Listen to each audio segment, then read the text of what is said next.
Wait. Another segue. Okay. So we already mentioned. By the way, guys, I'm sorry. He's shit at this. Go ahead. Hey. So we already mentioned open beta games are going to open beta really soon. We already mentioned games that you could stream. Yep. Well, this is a game that you can stream that is going to be in open beta in a couple of years. And it's called Ashes of Creation. Yay! And there was much rejoicing. Yay. So I actually don't know when you initially heard about Ashes of Creation, but I A heard week and a about half it ago. through you at around a week ago. You're So quite welcome, sir. I watched the teaser trailer, whatever you might want to call it. Kickstarter video. Exactly, teaser trailer, whatever you might want to call it. And Kickstarter video. after doing so, I actually was considering the different purchases through Kickstarter, one of which was a lifetime subscription. Well, for... hold on. You're going way too fast here, buddy. You're going way too fast. Whoa. No. All right. Maybe. But for those of you that don't know, Ashes of Creation is just an MMO. Now, I say just an MMO. Okay. Just an MMO. Because they've made quite a few promises, and they're in currently alpha, so we don't actually know what the end result's going to be, but we know that they have a working alpha, at least, that looks pretty cool. Before they went to Kickstarter, they had a closed alpha, and they still have a closed alpha. Yes. So there is some gameplay that you can find through videos on YouTube and whatnot. Yes. And the only thing that I think is a little Shady? odd about this is the amount of money that they are asking for the amount of world, I guess you could say, that they're giving to us for it. You're being ridiculous. Let me be the Ashes of Creation apologist. Please come to me with all of your concerns, and I will answer you. Okay, here's the thing. So, I don't know if you've ever heard of Bloodstained, but Bloodstained was another Kickstarter game that was created by the same people that made Castlevania. Okay? The same producers, that is. So, they were asking for $500,000 to get their shit funded, and they ended up getting $5.5 million. Okay? Damn. So, Ashes of Creation, I think, was asking for $700,000, and right now they're at above $2 million, right? $2.45 million this morning. Yeah, so $2.45 million. And I can't help but think that if they had the same amount of backing as Bloodstained had, that the world that they could create would be fucking ridiculous. Whereas Bloodstained is a 2D Gothic Explorer, 2D with 3D aspect, Gothic Explorer, and, obviously it's not anywhere near as advanced as like an MMO. The amount of multiplayer and stuff, I see you're having the Modelo Black. I'm actually drinking... I'm actually drinking... Are you trying to flex, Newcastle? Bro? Nah. So where's the label on this one? Oh, what an unfortunate angle. I'm just thinking that they seem to have they seem to be asking for so little for the amount that they're producing for this, because what they're producing just seems fucking astonishing. And if you want to kind of give everyone an idea of what they're telling us that they're going to produce. Yeah, no problem. All right. So a little bit of history about Stephen Sharif, who is the founder of Intrepid Studios and the game Ashes of Creation. No, what you got to understand is this guy started making money when he was like 15. Okay, he worked. I don't remember what he did exactly, but he worked at this like health fruit, dispenser thingy, and then instead it's like a multi-level marketing site thing. But it was like a door-to-door sales thing. Okay. Well, instead he made a website and then had his previous. He made a marketing firm.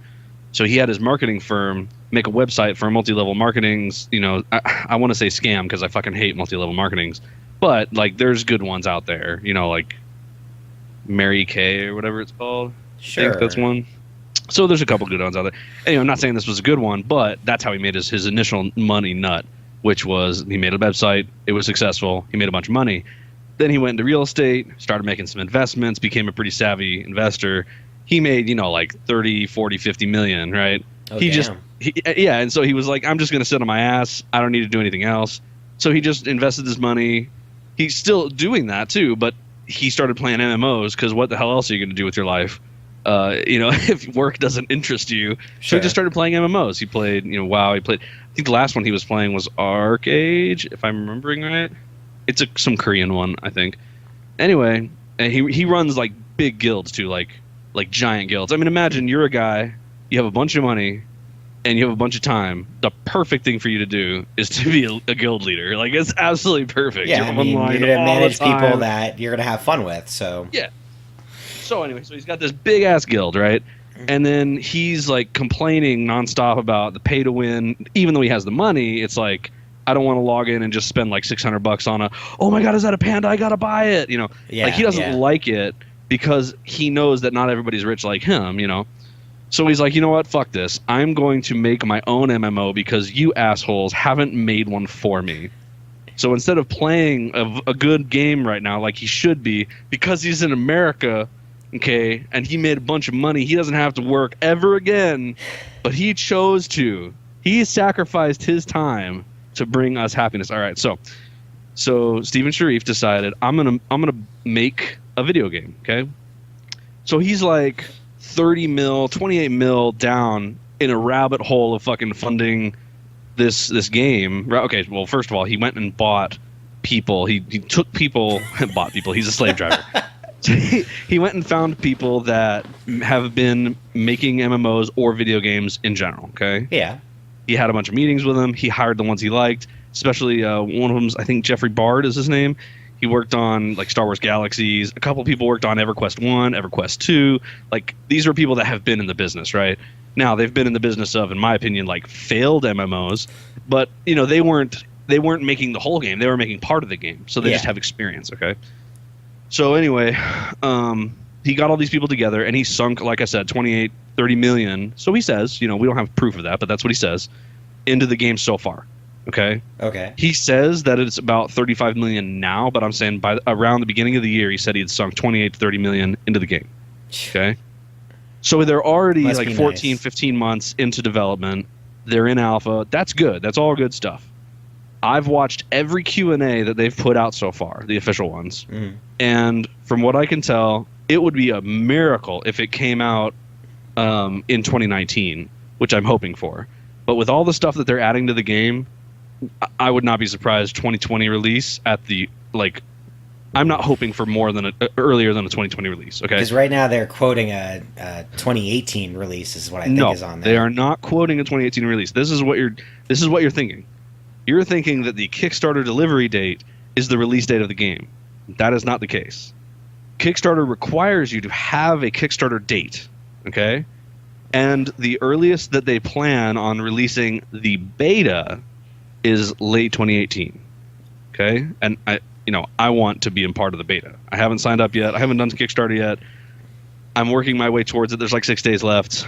I probably will, but only like a $50 one. Okay, so with that, I'm not done. You're totally done. I am not done. Okay, so the overall theme of the you asked for this. The overall theme of the world is you start out. You come into the portal of your race. There's 4 races, and there's 2 sub races of each race. And actually, there's going to be 5. One of the Kickstarter goals. So you come into the world through your race's portal. Okay. All right. And then you get onto a piece of land, and you start to do stuff. The more stuff that you do in that node, in that little area, the more it comes to life. And by come to life, I mean like a little village starts appearing, and the primary race that does the stuff in the node, that's the race of town that it becomes.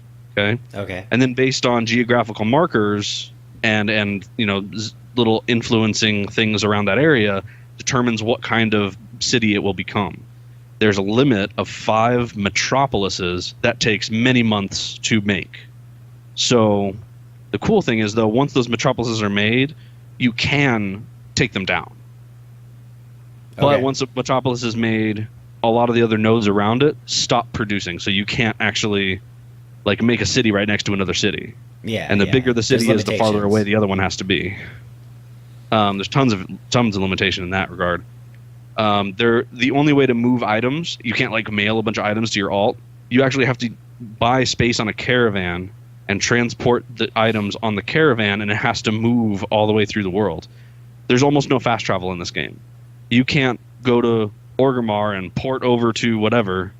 You have to walk there. I thought it was weird that they didn't have a fast travel of some kind, because like if you were a different race from a friend, how do you play together, for instance? And I guess the answer is that you take the however long it takes to get from point A to point B and go from there. But I would say so. There's almost no difference between the races, so you're better off just starting picking with the your same. Yeah, I think so. Yeah. Well, but every server's going to have the same world layout. Mhm. I mean, I could go on forever, so I'll just stop there. Yeah, but what I want you to do is ask me a question of something that still like doesn't make sense to you, because I know you've watched a little bit of this stuff. Okay, and I'll get to that, but I also wanted to explain a little bit about the dilemma I had with Kickstarter, which was specifically that they offer a lifetime subscription. The lifetime subscription is $485 right now. If you got in early, it was $400, and if you're planning on playing this game and you watch all the videos and you're really into it, then my suggestion to you would be jump right in and get the $485, because if you're that into the game, it's going to probably be a game that you'll be playing for at least 2.5 years, which will pay for the subscription. The big deal on this is that the game isn't going to cost any money. You're only going to be paying for the subscription for the game. Right. So that's something to keep in mind. Now, they did have quite a few things inside of the Kickstarter that they were saying that they wanted to add, and different stuff that they plan on adding. I wasn't sure exactly how many servers they were going to start with, specifically because I don't know how many people they're planning on having on each server. So I can guarantee you they don't know that either. Yeah, I mean, because here's the thing. Like, when I was playing, like, WoW, the server that we were on was a very low population server. We were playing on, like, Malorn or something, and the low population on there just made it so that you could pretty much dominate anything. So that's something like I'm kind of... $400 person server. It was in, I think, like the 14 or 15,000 or something. It was like nothing. 1,500, you mean? No, I mean like 1,000. Okay, 15. There was never a server that had 15,000 people on it. We could agree that maybe it's not. I'm not remembering right. That's fine. But I've only ever seen. We'll move on. We'll move on. So I'm just saying, like, in an average MMO, there's thousands of people generally on one server if it's a very popular MMO. Agree. Okay. So, if in Ashes of Creation it's the same way, then you're going to have people that are just running the entire world. And that's how it is in most MMOs. So, one big thing that they said they were going to do inside of this is they're really focusing on the economy. And the economy, the way that they stated it, sounds like, yeah, sure, it's going to be great. And the guy doesn't want to have pay to win. That's one thing he specifically said. But it seems like if you and your friends all get in on the same server and you're like the biggest, baddest, best, you're going to be dominating pretty much no matter what. Now, I know you said you could take down a city, but, like, you know, who takes down Camelot once Camelot's Camelot? Right, so a couple of mechanics mitigate that somewhat. So guild sizes have a maximum amount. Okay. There's going to be some social constructs in a sense. So you can have a guild, but that guild does not own the town or the metropolis. The city government owns the metropolis, and there might be some crossover there, but it's not a hard and fast. You know, they're part of this guild. They inhabit this area. So, and also, even if you're not part of the guild, you could show up to that place, that metropolis, before it becomes metropolis. You could show up there and build a house nearby, and that house would get bigger and bigger. You'd have more status in that metropolis.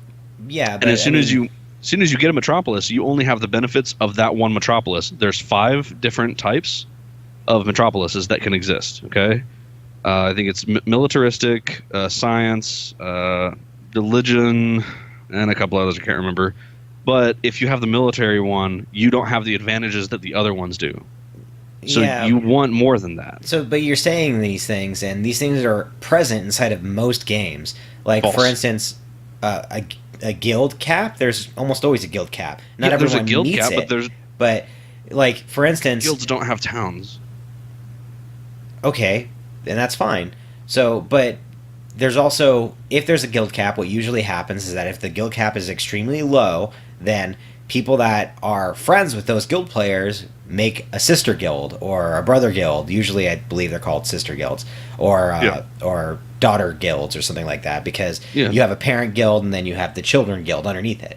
And so that's essentially what happens. So you have all the guild masters inside of the big guild, and they're all the guild masters on alt accounts or whatever you want to call it on the littler guilds. So you have this giant fucking tree of guilds coming all the way down, and that never stops fucking anyone from taking over a place. So I agree that generally happens. I also think that this guy is used to that. He's used to being the top dog, so he's probably going to be able to think. If he really wants to detract from this, he's probably going to be able to think of every way that he would get around the restrictions that he puts in place. I think most of it, though, is going to be he's going to add incentives to not do exactly what you're thinking and de-incentivize the things in the same manner. Like one of the ways, just making the game incredibly difficult. How would that would make people want to do it more? Because if the game was incredibly difficult, then it'd make it much harder to get alt accounts. You know, like to get high level alt accounts. Oh, I see what you mean. Yeah, I think they said something like an average person would get max level in like a month and a half. I think, but it's such an average person. That means that like people like you and me could get it in like 2 weeks. I don't know. They also specifically said there's not going to be a grind fest to leveling. I'm excited about the crafting systems. I really like the way they're going there. So I mean, if you no doubt it looks interesting. I did watch just the trailer or teaser and whatnot. I haven't nearly seen anywhere close to what you've seen, but you know, if you guys are interested, by all means comment. I'm sure Drunk Joe will be more than happy to indulge and let us know. Check it out. Let us know what you think. They did a Q&A today at 3 and I missed it. I gotta watch that. If you do plan on playing, also let us know. Maybe we could be the first people to get a guild together. Ooh. Oh, we could put our referral links in the video, and if people sign up, we get a cheaper subscription to the game. Yeah, sign up through us, guys. Yeah. So we're gonna go ahead, and I'm gonna end it here because otherwise we're gonna go way far over. That's true. Gone over. Oh, we already did. Yeah. So, okay. That being said, thanks again for joining us. Please do like, subscribe, and comment. Like we said, we're gonna have some links down in the description below, along with the timestamps. And yeah, thanks for joining us. Cheers. Woo. See you next time.